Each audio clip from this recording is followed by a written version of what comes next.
जय हिंद everyone. Welcome to exam date current affairs. आज है 6 नवंबर 2021। 6 नवंबर 2021 से जितने भी इम्पोर्टेंट करेंट अफेयर्स हैं आज उनकी चर्चा की जाएगी। इस करेंट अफेयर की पीडीएफ डिस्क्रिप्शन में दिए गए लिंक से डाउनलोड कर सकते हैं। चैनल पर पहली बार आए तो चैनल को सब्सक्राइब करिए, लाइक करिए और शेयर करिए।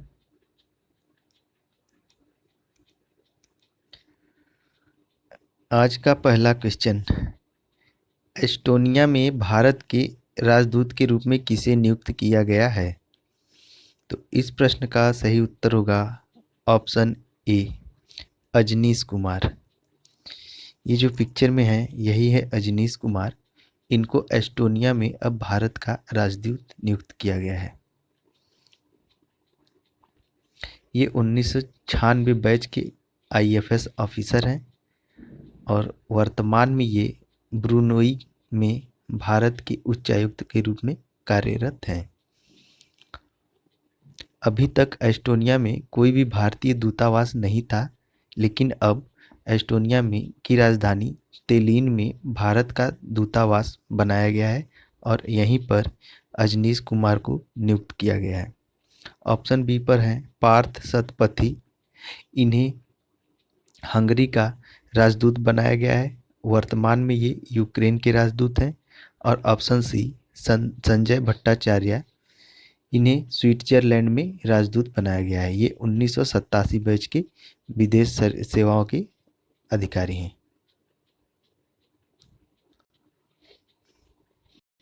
अगला क्वेश्चन, भारतीय पुरुष क्रिकेट टीम के मुख्य कोच का पद ग्रहण किसने किया है?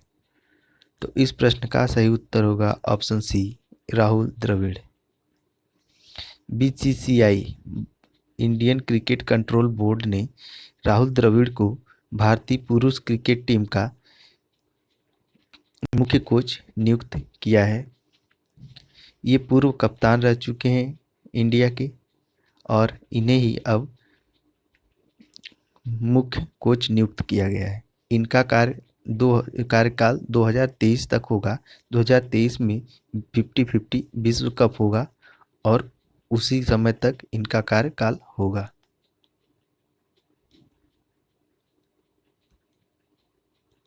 अगला क्वेश्चन, डीआरडीओ व भारतीय वायुसेना द्वारा किस हथियार का सफलतापूर्वक परीक्षण किया गया है?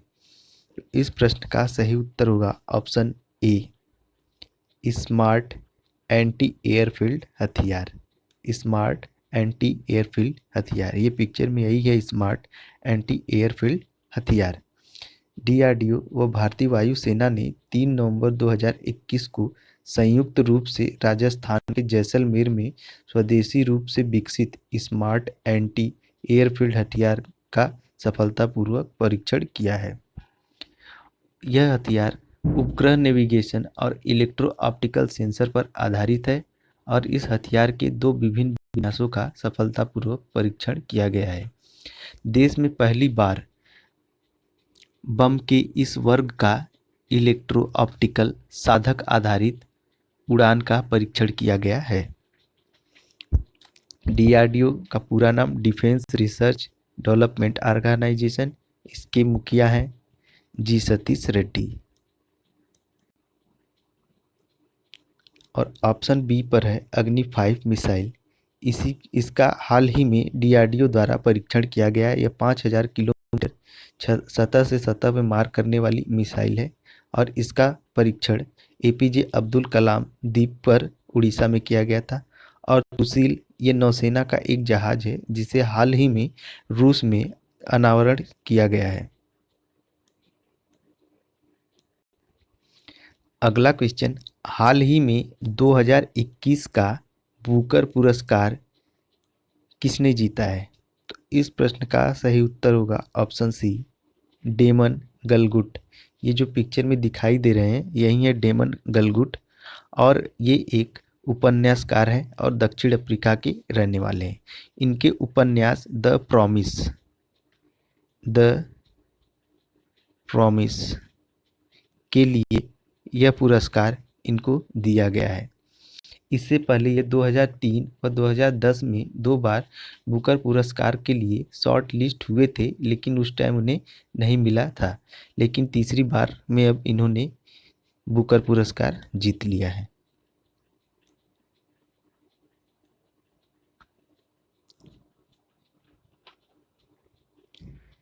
अगला क्वेश्चन, भारत ने किस देश के साथ मिलकर अंतरराष्ट्रीय सौर ऊर्जा ग्रिड नेटवर्क लॉन्च किया है? तो इस प्रश्न का सही उत्तर होगा option A, UK, United kingdom. United kingdom और भारत ने एक साथ मिलकर अंतरराष्ट्रीय सौर ऊर्जा ग्रिड नेटवर्क लॉन्च किया है। अब इसकी लॉन्चिंग ग्लासगो में हुए कॉप 26 कॉन्फ्रेंस ऑफ पार्टीज 26 में किया गया है। प्रधानमंत्री नरेंद्र मोदी और उनके यूके समकक्ष बोरिस जॉनसन ने इंटरकनेक्टेड सौर ऊर्जा ग्रिड के विश्व के पहले अंतरराष्ट्रीय नेटवर्क के लिए एक महत्वाकांक्षी योजना का अनावरण किया गया। इसे green grid initiative, one sun one world one grid, ये जरूर याद रखेंगे, one sun one world one grid, one grid कहा जाएगा। इसका अनावरण कॉप 26 ग्लासगो में किया गया है और इसे 3 चरणों में कंप्लीट किया जाएगा।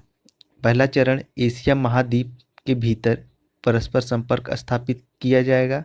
दूसरे चरण में अफ्रीका को जोड़ा जाएगा और तीसरे चरण में ग्लोबल इंटरकनेक्शन शामिल किया जाएगा।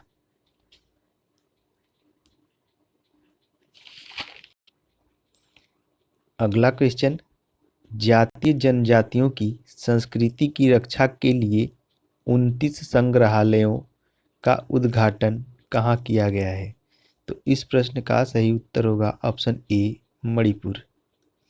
मणिपुर के मुख्यमंत्री एन वीरेन सिंह ने मणिपुर की राजधानी इम्फाल से वर्चुअली रूप से 3 नवंबर 2021 को इन 29 संग्रहालयों का उद्घाटन किया है।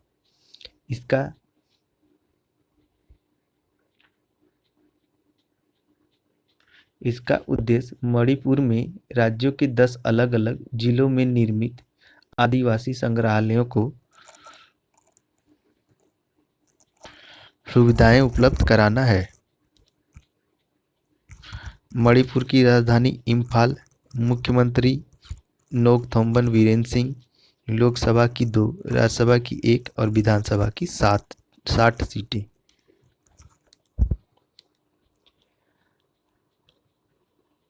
अगला क्वेश्चन, हाल ही में एक स्वास्थ्य दिवस, वन हेल्थ डे कब मनाया गया है? तो इस प्रश्न का सही उत्तर होगा ऑप्शन बी, 3 नवंबर। 3 नवंबर को एक स्वास्थ्य दिवस मनाया गया है। यह एक वैश्विक अभियान है जो मानव, पशु, पर्यावरण इंटरफेस पर साझा स्वास्थ्य खतरों को दूर करने के लिए एक स्वस्थ दृष्टिकोण की आवश्यकता का जश्न मनाता है और स्मरण करता है। इसकी शुरुआत 2016 में the one health commission, the one health platform और the one health initiative team द्वारा की गई थी। अगला क्वेश्चन, किस आईटी कंपनी ने चीन से अपना कारोबार पूरी तरह से बंद कर दिया है? तो इस प्रश्न का सही उत्तर होगा ऑप्शन बी, याहू। चीन में बढ़ते कड़े नियम कानून व चुनौतीपूर्ण व्यापार के कारण याहू ने चीन में अपना सेवा देना पूरी तरह से समाप्त कर दिया है। और एक बात ये भी पता होनी चाहिए कि चीन में फेसबुक, गूगल और व्हाट्सएप जैसे एप्लीकेशन नहीं चलाए जाते। वहाँ पर इन सबको प्रतिबंधित किया गया है। वहाँ के लोग वीपीएन के माध्यम से फेसबुक, गूगल और व्हाट्सएप का यूज कर सकते हैं और करते हैं। अगला क्वेश्चन, वैश्विक मीथेन प्रतिज्ञा, ग्लोबल मीथेन प्लीज कहाँ लॉन्च किया गया है? तो इस प्रश्न का सही उत्तर होगा ऑप्शन ए, ग्लासगो।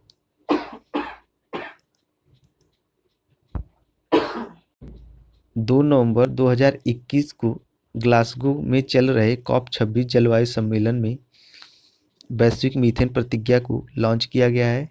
90 से अधिक देशों ने इस प्रतिज्ञा पर हस्ताक्षर किया है। ग्लोबल मीथेन प्लीज अमेरिका व यूरोपियन यूनियन का संयुक्त प्रयास है। वैश्विक मीथेन के उत्सर्जन को कम करने के लिए यह प्रतिज्ञा की गई है और 2030 तक मीथेन उत्सर्जन को 30% कम करने का लक्ष्य निर्धारित किया गया है।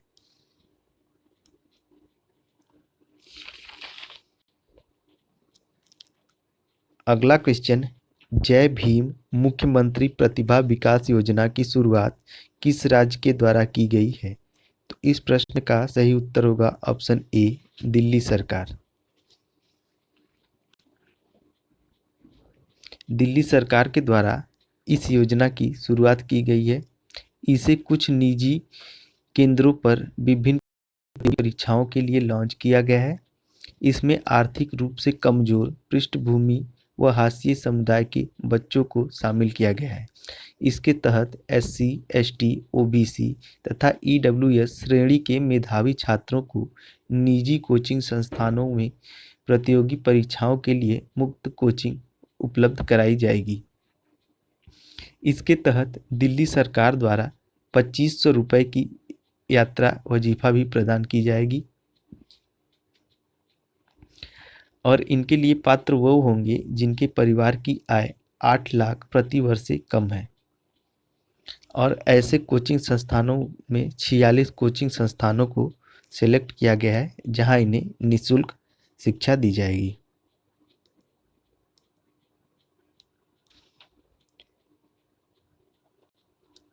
अगला क्वेश्चन, कौन सा राज्य सिंधु नदी डॉल्फिन्स की जनगणना शुरू करेगा?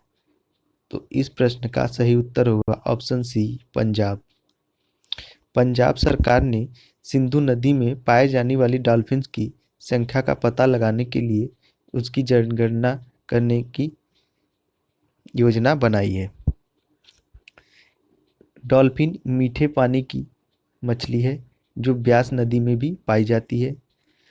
International union for conservation of nature द्वारा सिंधु नदी डॉल्फिन को लुप्तप्राय जीव घोषित किया जा चुका है। यह पंजाब का राज्य जलीय जीव भी है। पंजाब के मुख्यमंत्री चरणजीत सिंह चन्नी राज्यपाल। अगला क्वेश्चन, हाल ही में मझगांव डॉक शिप बिल्डर्स के द्वारा किस जहाज को नौसेना को सौंप दिया गया है? तो इस प्रश्न का सही उत्तर होगा option B, project 15 class destroyer yard 12704। Mazagon dock limited ने भारतीय नौसेना को project 15B class destroyer yard 12704 Visakhapatnam का पहला जहाज डिलीवर किया है। इस जहाज का निर्माण स्टील का उपयोग करके किया गया है। यह भारत में निर्मित सबसे बड़े डिस्ट्रॉयर में से एक है। इसकी कुल लंबाई 164 मीटर है। इसका विस्थापन 7500 टन है। यह सतह से सतह पर मार करने वाली सुपरसोनिक ब्रह्मोस मिसाइल व लंबी दूरी की सतह से हवा मार करने वाली बराक मिसाइल आदि हथियारों से लैस है।